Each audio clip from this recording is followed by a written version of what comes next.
లే అని ఓదారుస్తాడు. అప్పటికి జింగే మాట ఆమెకి పెద్దగా ఎక్కదు. ఎందుకంటే ఆమె మనసు పూర్తిగా ఆ గారడి కుర్రాడి మీద ఉంటుంది.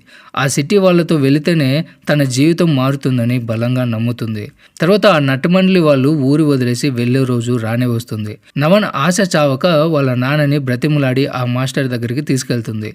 ఆ తండ్రి కూతురి కోసం తన ఆత్మగౌరవాన్ని చంపుకొని, నా కూతురికి డబ్బేమి ఇవ్వద్దు, తిండి పెట్టి చూసుకున్నా కూడా చాలు, మీతో తీసుకెళ్ళండి అని అడుక్కుంటాడు.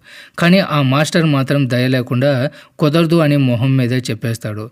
దూరం నుంచి ఇదంతా చూస్తున్న జింగేకి గుండె తరుక్కుపోతుంది. నిజానికి నవన్ ఆ కళల ప్రపంచానికే సెట్ అవుతుందని తనకి కూడా అనిపిస్తూ ఉంటుంది.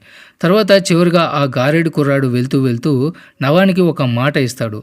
నేను ఖచ్చితంగా తిరిగి వస్తా, నిన్ను తీసుకెళ్తా అని నమ్మించి గుర్తుగా ఒక చిన్న అద్దం చేతిలో పెడతాడు. పాపం పిచ్చిది ఆ అద్దంలో తనని తాను చూసుకుంటూ వాడు ఎప్పటికైనా రాకపోతాడా అని వెయ్యి కళ్ళతో ఎదురు చూస్తూ ఉంటుంది.